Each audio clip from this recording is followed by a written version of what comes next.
frères et sœurs, voici donc le thème que notre Dieu donc, nous donne. Et ce thème, c'est pourquoi je ne suis pas un prophète majeur ni mineur. Ici, c'est le quartier général de notre Dieu qui parle, à savoir notre précieux frère Zappa Tati Etienne.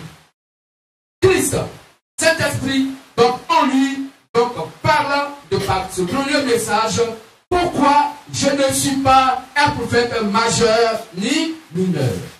Voici le thème du jour que notre Dieu nous donne. Que je bénisse. Ce message a été donné le vendredi 17 juillet 2020 à 7h31. Depuis son exil dû à la crise ivoirienne suite aux révélations faites par le Dieu de la Sainte Bible au travers du frère Zappa Tati Etienne. Ministère de la voix de minuit, Matthieu verset 1 à 6. L'auteur de ce message est le grand maître béni, le Seigneur Jésus-Christ de la Sainte Bible. Et l'instrument de son travail qu'il a utilisé pour donner ce glorieux message est son homme serviteur, Zappa Tati Etienne. Que se bénisse. Amen. Alors, nous allons nous lever pour un mot de prière et nous allons commencer.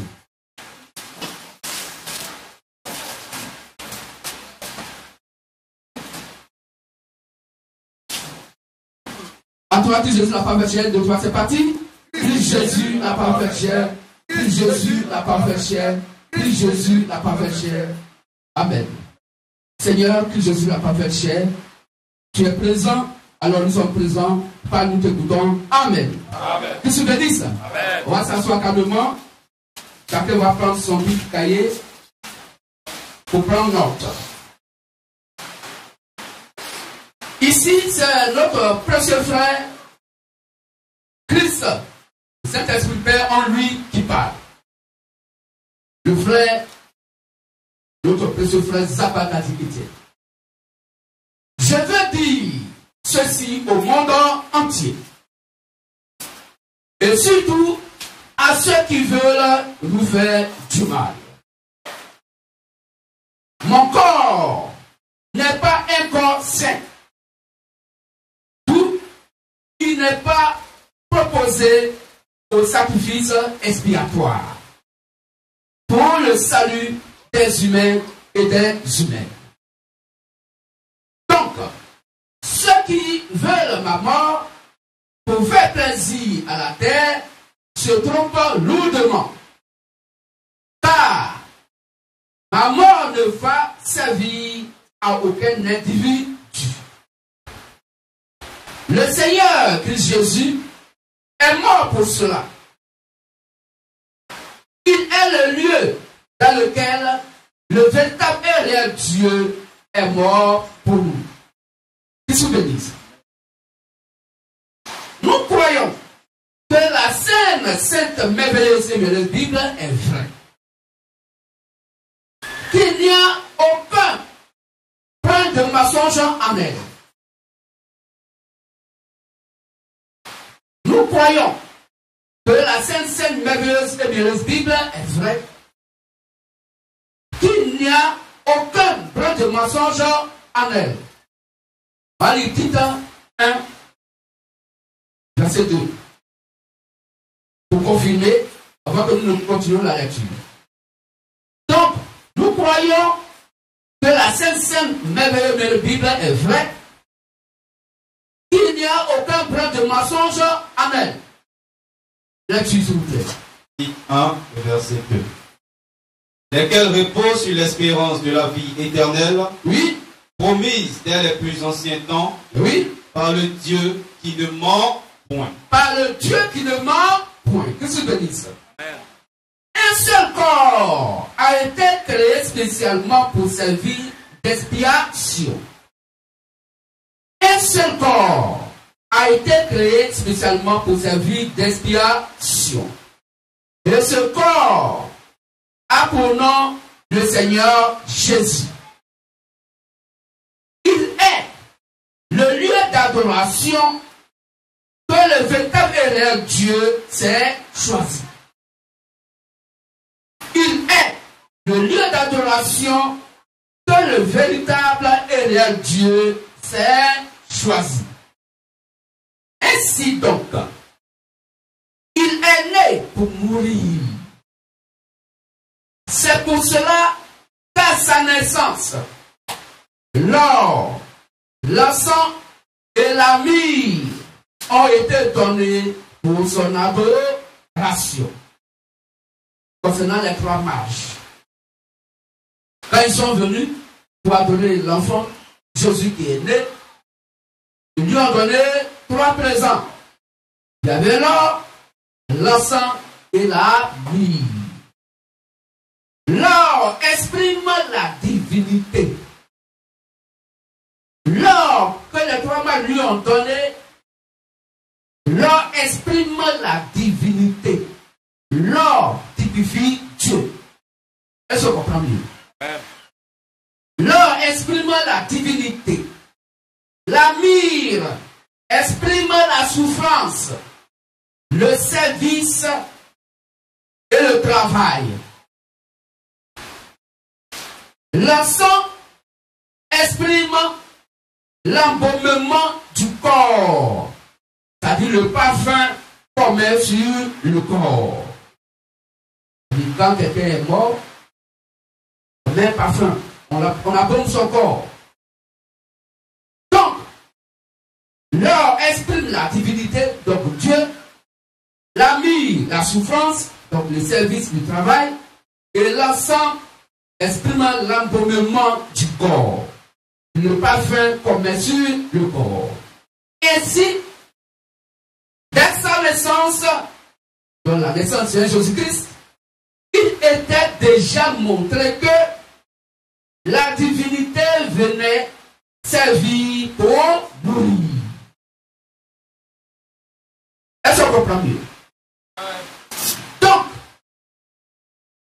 dès sa naissance, il était déjà montré que la divinité, donc Dieu, venait servir pour mourir. Que je te dise. Amen. Moi, Sapin Dadier Étienne, aucune adoration n'a été faite lors de ma naissance.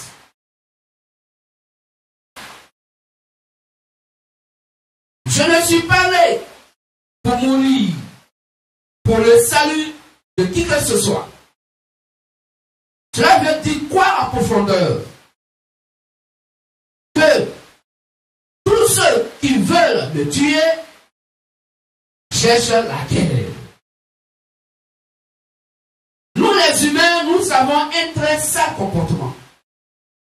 Oui, un très sale comportement. Nous oublions que le véritable et réel Dieu met du temps avant de frapper souvent. Et qu'il fait cela exprès. Alors, les non-sachants disent, il parle depuis, il parle depuis là. Et il ne fait rien. Par contre, les sachants disent, le véritable et réel Dieu est miséricordieux et lent à la colère. Et il le glorifie pour cela. Que je bénisse. On peut dire Amen fortement? Amen. Merci. Lèvons-nous et nous allons lire. Tout le monde se lève pour le respect de la parole de Christ. Prenons Apocalypse 1, verset 11. Et l'autre frère va prendre le lecteur, Ephésiens 4, verset 11. Apocalypse 1, le verset 11. Oui. Qui disait, ce que tu vois, écris-le dans un livre et envoie-le aux 7 églises. À Éphèse, à Smyrne, à Pergame, à Thyatire, à Sardes, à Philadelphie et à Laodicée. Ephésiens 4, le verset 11. Éphésiens 4, 11, et nos frères, on va prendre 2 Timothée 2, 2. Et il a donné les uns comme apôtres, les autres comme prophètes, les autres comme évangélistes, les autres comme pasteurs et docteurs. Amen. Amen. 2 Timothée 2:2. Oui. Et ce que tu as entendu de moi, en présence de beaucoup de témoins, confie-le à des hommes fidèles, qui soient capables de l'enseigner aussi à d'autres. Amen. Amen. Merci, asseyons-nous. Que je bénisse. Amen. Est-ce qu'on peut acclamer le Seigneur Jésus-Christ? Si nous ne sommes pas fatigués, on peut acclamer notre Dieu? Merci, monsieur bénisse. Alors, écoutez attentivement. Il faut un prophète majeur pour que les Éphésiens 4:11 se mettent en mouvement. Et après, les Éphésiens 4:11, les 2 Timothée 2:2. Je le prends. Il faut un prophète majeur pour que les Éphésiens 4:11 qu'on vient de citer, à savoir, donc, apôtre, prophète, évangélique, docteur, pasteur et docteur, il faut un prophète majeur de par son évangile prêché pour qu'il puisse avoir des Éphésiens 4:11. Qu'est-ce que je dis ça? Est-ce qu'on comprend mieux? C'est pas nous, MVL, nous disons hautement que quand quelqu'un va faire l'école pastorale et puis il sort pasteur et il dit que Dieu l'a envoyé et qu'il a un ministère pastoral et il va prêcher l'évangile et dans son évangile va sortir un prophète messager, c'est un menteur. Que tu me dis ça? Amen. Et ce qui est aberrant, c'est quoi? C'est qu'il va sortir pasteur, et puis il évolue, et puis après il devient prophète, il évolue le même, et puis il va sortir docteur, le même, dans la même assemblée là, il va sortir évangéliste. Et les autres? Non, une seule voix. C'est-à-dire, il a un don ministériel. Que je bénisse ça. Comprenons une fois pour toutes que c'est du prophète messager, le prophète majeur messager, que vont naître les 5 ministères. Aucun ministère ne peut se produire et de par ce ministère va sortir un prophète messager, donc un prophète majeur messager. Que je bénisse ça. Amen. Est-ce qu'on comprend mieux? Dans la Bible est claire qu'il faut un prophète majeur, non un prophète mineur, non. Parce que le majeur et le mineur sont différents. C'est du message du prophète messager que sort messager, donc appelé majeur, que sort donc le prophète mineur. Il fait partie des Éphésiens 4:11 des 5 ministères. Qu'est-ce que je dis ça? Donc il faut un prophète majeur pour que les Éphésiens 4:11 se mettent en mouvement. Pour qu'ils puissent avoir les Éphésiens 4:11, les 5 ministères, il faut d'abord un prophète majeur. Que je peux dire ça? Si vous comprenez très bien, quand nous lisons 1 Timothée 4, verset 16, la Bible est claire. Ce n'est pas Timothée qui est évangéliste qui a envoyé Paul. C'est Paul, le prophète des nations, qui a envoyé donc un Éphésiens 4:11 Timothée qui est évangéliste. On peut lire ça pour le peuple. 1 Timothée 4, verset 16. Veille sur toi-même. Donc Paul dit à Timothée, Timothée, veille sur toi-même Et sur ton enseignement. et sur l'enseignement que moi, Paul, je t'ai donné. Persévère dans ces choses. Il ne faut pas dire autre chose. Mais persévère dans ce que moi, Paul, j'ai prêché que tu as entendu de moi. Car En agissant ainsi, quand tu vas prendre les choses de cette manière, tu te sauveras toi-même. c'est là que toi, donc le Ephésiens 4:11, Timothée, qui est un évangéliste, c'est là que tu seras sauvé.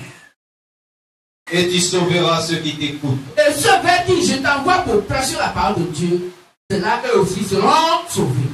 Donc Timothée et l'assemblée d'église vers laquelle donc Paul envoie Timothée sont sauvés parce que Paul est sauvé par l'évangile que Paul leur a donné.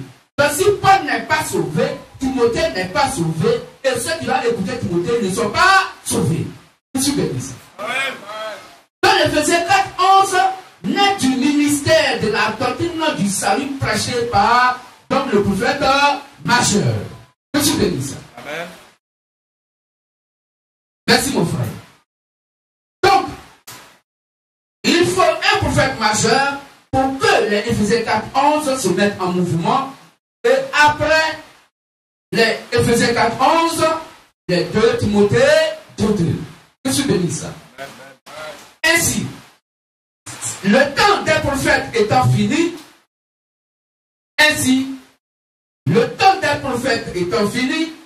donc il n'y a plus de prophètes messagers, il n'y a plus de prophètes majeurs. C'est fini. Je suis béni ça. Parce que le précieux frère William Aaron Branham, étant le 7e et dernier prophète majeur messager, et parce que aucun humain ne m'a envoyé au message du précieux frère prophète William Aaron Branham par la prédication ou soit par les brochures. Ainsi donc, je ne peux pas être un prophète ni majeur ni mineur. Est-ce qu'on comprend mieux? Donc, comme notre précieux frère Zappa Dadier Etienne, c'est pas l'évangile du 7e et dernier prophète messager concernant donc l'étude des nations, le prophète majeur William Aaron Branham, c'est pas son évangile qu'il a écouté, c'est pas aussi ses brochures qu'il a lues, pour qu'aujourd'hui, le ministère de la voix de Béni Matthieu, verset 6, puisse naître et se manifester. Alors, puisque la Bible dit qu'il n'y a que 7 prophètes messagers, donc prophètes majeurs messagers, et que les 7 prophètes majeurs messagers ont fini leur travail, alors la Bible nous fait comprendre que le ministère de la voix de Matthieu, verset 1-6, et par le quartier général, qui est donc notre frère, donc notre précieux frère Zappa Dadier Etienne, il n'est donc pas un prophète majeur, il n'est donc pas aussi un prophète mineur. Je suis béni. Est-ce qu'on comprend mieux?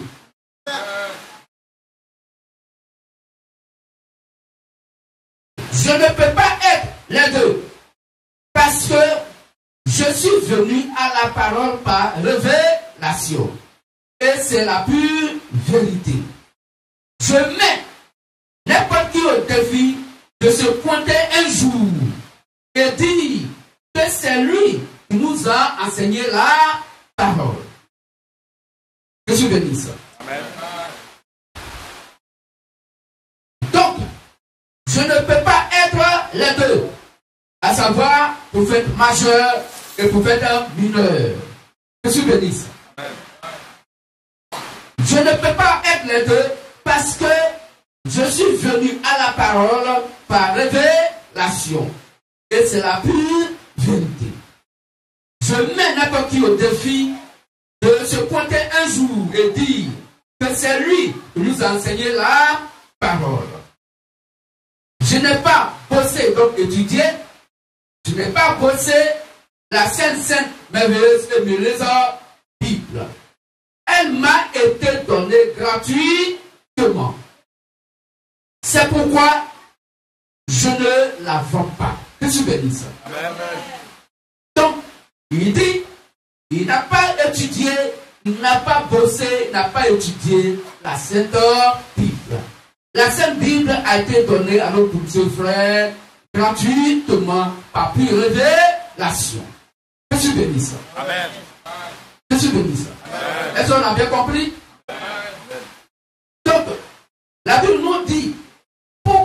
ici, donc notre frère, notre précieux frère, donc Zapatati Étienne, dit que lui, il n'est pas un prophète majeur, ni un prophète mineur.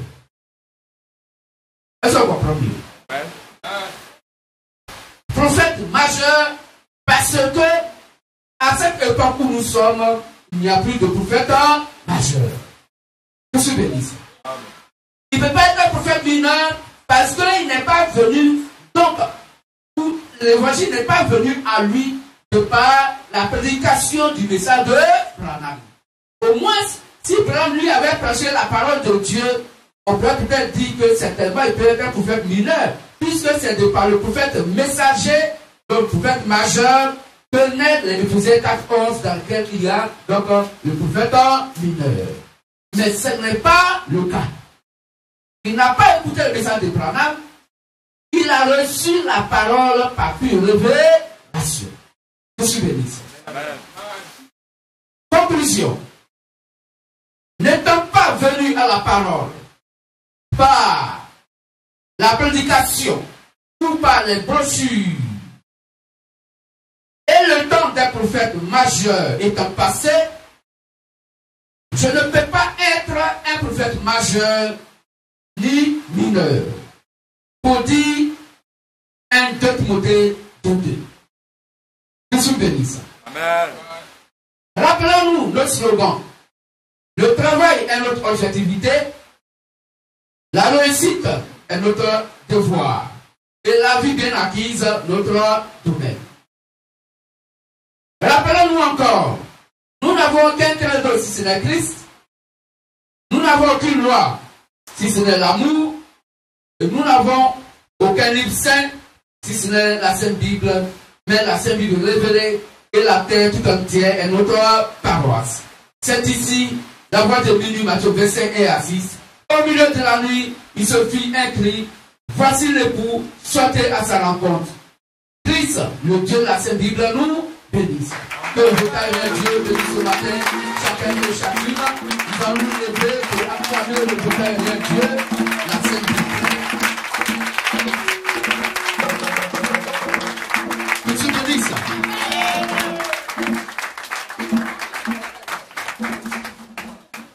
Nous allons nous asseoir, merci. On a encore quelques minutes. Alors, quelqu'un a une question par rapport à l'application du jour? Qui voulait poser une question qui n'a pas bien compris?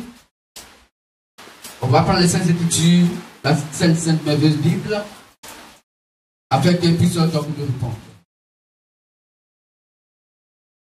Monsieur bénisse. Alors, y a-t-il dans la salle un frère, une soeur qui voudrait accepter Christ par l'eau du baptême? C'est gratuit, il n'y a rien à payer.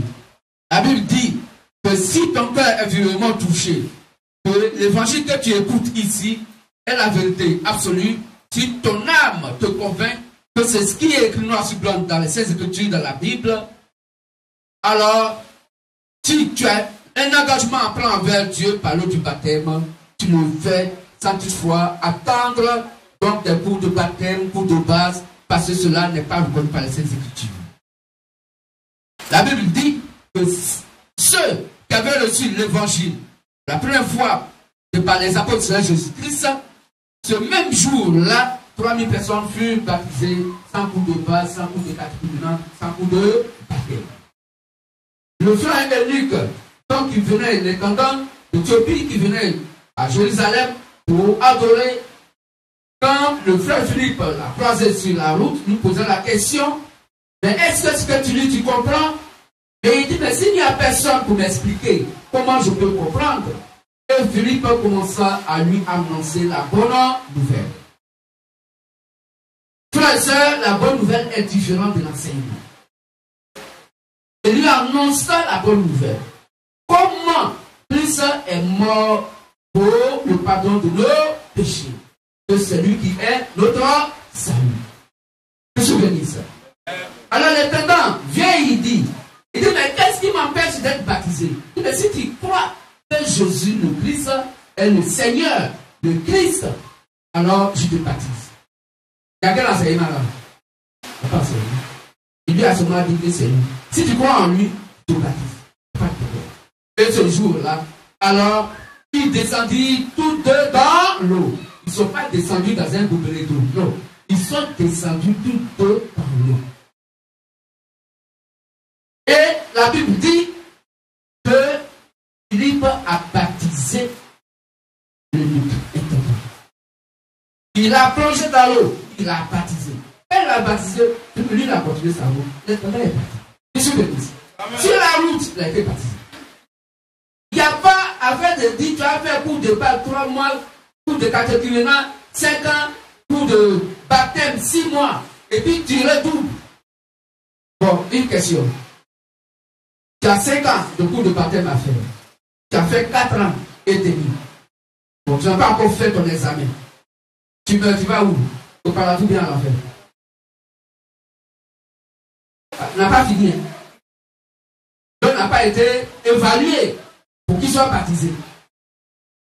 Qu'est-ce que je veux dire ça? Donc, c'est une fausse adoration. La Bible dit, l'eunuque étant pas été baptisé le même jour, sur la route. Le geôlier aussi avec sa famille ont été baptisés la même nuit. Qu'est-ce que je veux dire ça? Donc, comprenez que le baptême est un engagement de bonne conscience envers Dieu seul. On n'accepte pas l'heure du baptême parce que aussi le dernier sur la liste ici, tout le monde est baptisé, mais reste seul. Donc je vais accepter le baptême. Comme ça, j'ai fait partie de leur groupe. Il n'y a pas de groupe ici. Ici, sont des sauvés. Donc si tu es sauvé, il est évident que Jean 6, 44 va se manifester de par la prédication de l'évangile que tu écoutes. Selon 10, 17. Car la foi vient ce qu'on entend, et ce qu'on entend vient la parole de Christ. Donc si le Père qui m'a envoyé de t'attirer à moi, tu ne peux croire à moi. C'est ce que Jésus a dit. Qu'est-ce que je dis ça? Donc, tout à l'heure, nous aurons donc la réunion. Et si quelqu'un voudrait prendre un engagement envers notre Dieu, parler du baptême, il pourra le faire le jour où il voudra. Qu'est-ce que je dis ça? Alors, on va se lever et les chants vont nous donner quelques cantiques d'adoration. En attendant que le temps arrive, nous sommes